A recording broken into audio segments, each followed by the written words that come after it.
Harvie was born into the world upside down, back to front, and was christened Harvie Krumpet. His father's name was Maciek, a lumberjack with hands as big as shovels and hair that smelt of pine needles. His mother's name was Liliana, a weary woman with lead in her veins from working in a mine. She was obsessed with counting her fingers and had conversations with people that just weren't there. The other villagers stayed well clear. But she didn't need friends, now that she had her miracle.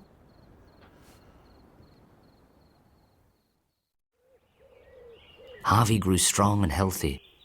He had his father's ears and his mother's open heart. But soon, his parents began to notice peculiarities. He began to have odd twitches and liked to touch things with his index finger, for no reason at all. When he met someone, he had to touch them on the nose. The doctor said he had Tourette's syndrome, a brain disorder that meant he couldn't control his impulses. It was like trying to control a sneeze. There was no cure or explanation. At school, Harvie was called a thick. His friend was Bogusz. Bogusz stuttered and had problems with his mucus. The other kids threw stones, and together they were tricked, teased, and tortured. Until Liliana pulled Harvie from school and decided to educate him herself.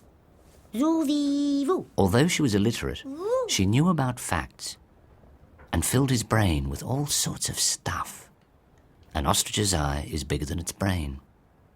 Butterflies smell with their feet. And elephants can't jump, no matter how hard they try.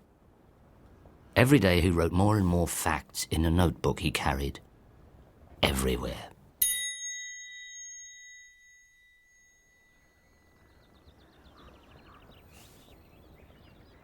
As Harvie grew taller and stronger, his mother grew shorter and madder, slowly fizzling into insanity. Often she'd mistake him for an intruder.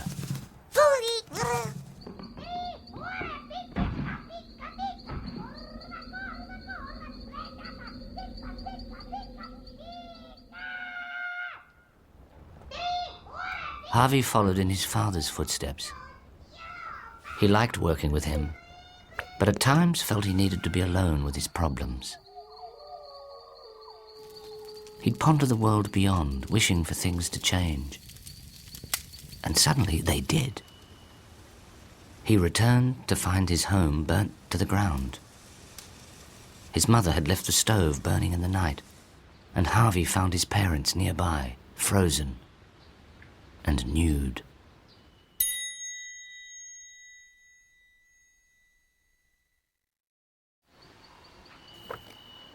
But there was more to come. The Germans invaded.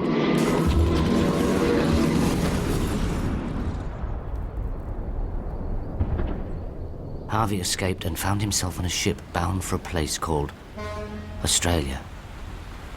His world was turned upside down and back to front. Again. Harvie ended up in a small suburb called Spotswood. He rented a small house with 11 other migrants and tried to assimilate as best he could, changing his name from Harvie Krumpet to Harvie Krumpet. He got a job, and many years went by as he saved his money and tried not to indulge. Life didn't change much, but his body did. His hair fell out and regrew on his shoulders. In the evenings, he'd learn English off an old television he'd found amongst the rubbish.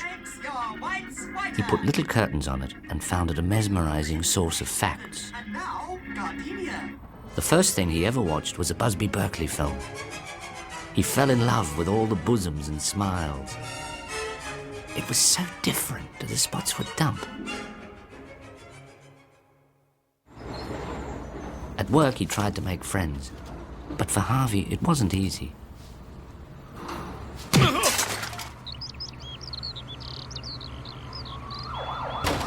Harvie's skull had split in half.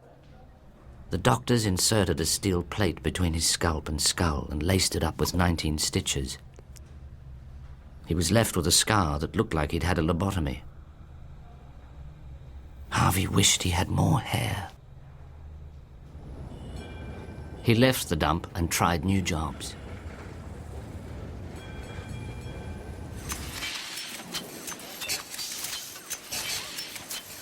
He seemed to get sacked a lot.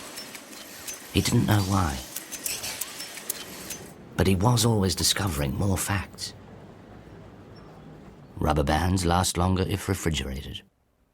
The Bible was written by the same people who thought the earth was flat. And time does not heal all wounds. One time, Harvie got a job collecting golf balls. This is where he got struck by lightning.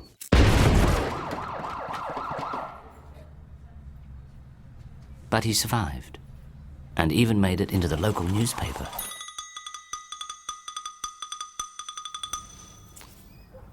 Harvie began to wonder how he'd survived so much bad luck. Maybe he was like a cat and had 9 lives. He thought he had about 4 left. Actually, the biggest threat to his daily life was the 28 cigarettes he smoked. He developed asthma, so went and saw his doctor. In those days, the dangers of smoking were not known. Dr. Greystanes recommended Harvie smoke even more. Smoke is soothing for the lungs, she'd say, just like steam in a sauna. His asthma worsened, and for every 10 cigarettes, he had to have a puff from his asthma pump. Years later, his doctor died from emphysema, just as the dangers of smoking were finally revealed.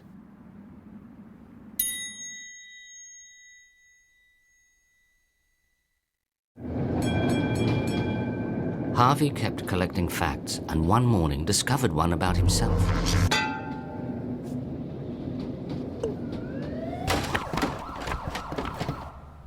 His steel plate had become magnetized from the lightning strike. Harvie made the papers. Again.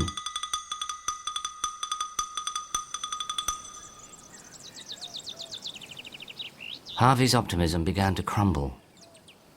He thought about fate's horrible dealings, how he felt powerless, a victim to the world. He wondered if he should just throw it all in. Seize the day, Harvie. Seize the day. Carpe diem. These simple, profound words struck a chord. Harvie decided to turn his world upside down and back to front. Again.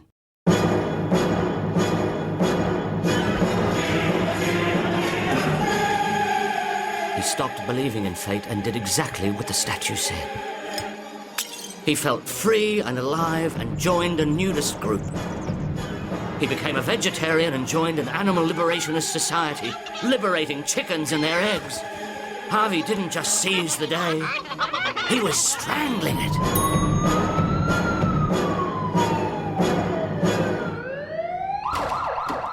Despite his enlightenment, physical problems still plagued him. One of his testicles developed cancer and had to be removed. But this was when he met Nurse Valerie Burstle. She had everything he didn't, and was everything he wasn't. Yet instantly, their pheromones fizzled together like ice cream and lemonade. They decided to get married and had the ceremony in Cancer Ward 9. Harvie wanted a nude wedding, but Valerie and the hospital forbade it.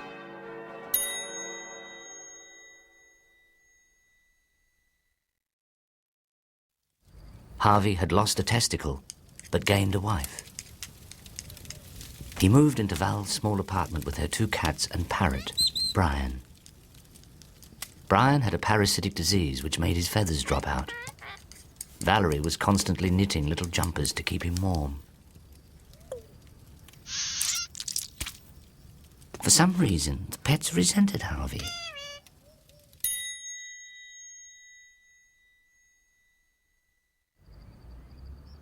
Harvie and Val went to bed early every night and tried to get pregnant.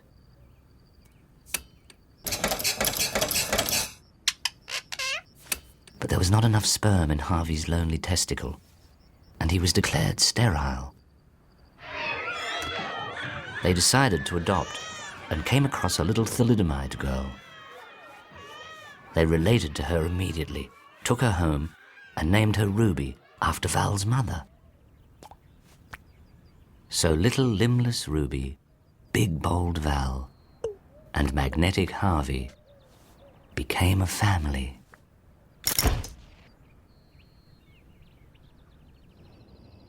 Harvie gave up working and dedicated his time to teaching Ruby what he knew about the world. He taught her that animals had rights too,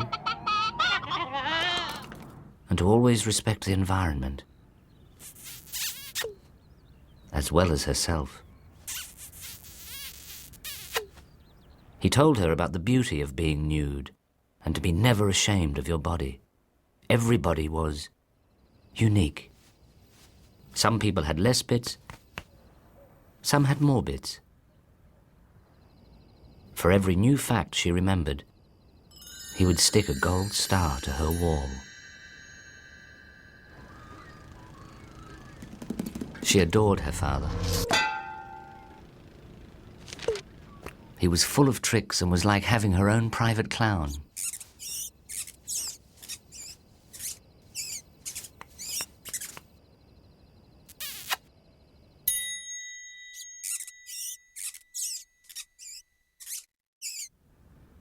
At school, Ruby excelled. She went into university and came out a lawyer. Then moved to America and started her own practice, championing the rights of the disabled. Harvie and Val were extremely proud.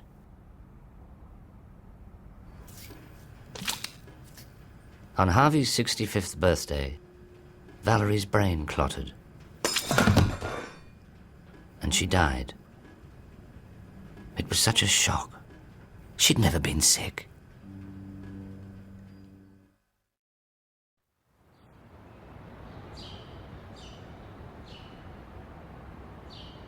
Harvie was all alone again. He had his daughter, but she was so far away. He became a hermit and stopped washing. His mind wandered slowly into senility. It wasn't long before they took him away, when a neighbor found him trying to withdraw money from the microwave.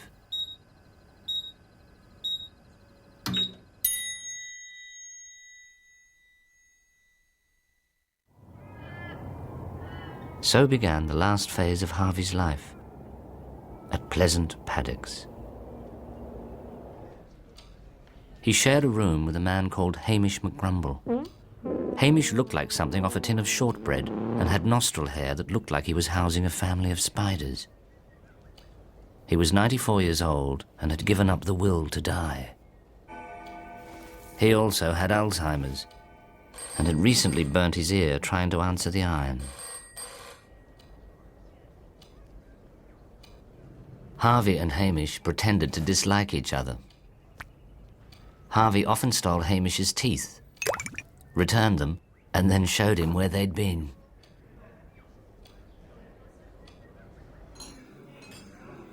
But Hamish always had his revenge.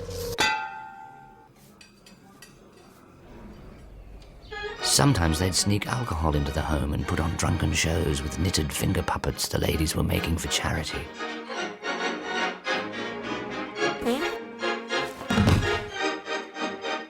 Everyone was thoroughly entertained, but were less than impressed when they found Harvie the next morning in the corridor.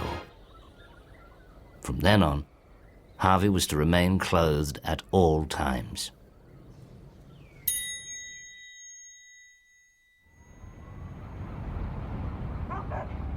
Often Harvie escaped at night and took Hamish on animal liberation jaunts.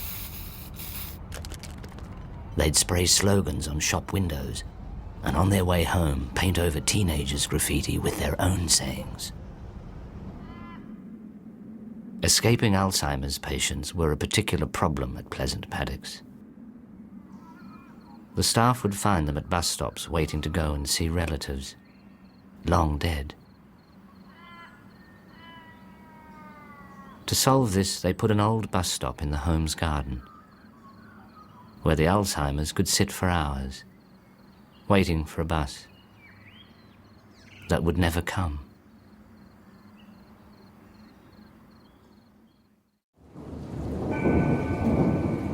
Time drizzled on while everyone sat around and waited to die. Harvie's Alzheimer's began to worsen as he slipped in and out of dream worlds, especially when the local church group visited. God is better than football. God is better than beer. God is better than cricket, 'cause God's there all the year. He isn't shut on Sundays. He isn't stopped by rain. He's better than a captain coach. You can talk to him again and again and again and again and again. God is better than football. God is better than beer. God is better than cricket, 'cause God's there all the year. After these magical episodes, Harvie would get extremely depressed and was put on an amazing new drug. But the only thing that really cheered him up were letters from Ruby across the world. He wished she'd visit more. Harvie's mind grew darker, and the fire in his belly began to fizzle. One night, he decided to end things.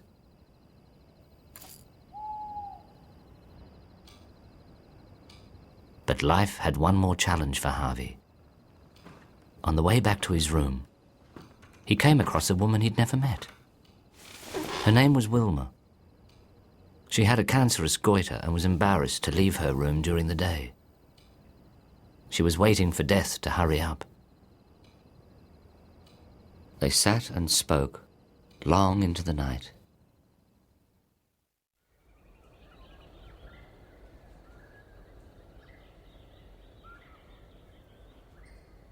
In the night, Harvie realized he had some more living to do. Wilma had decided she needed no more. Thank you. Harvie was going to enjoy what time he had left. He took off his clothes and went and sat in the morning sun. It shone on his face and he smiled for the first time in a long while as he waited for the invisible bus. He knew it would never come, but he didn't mind.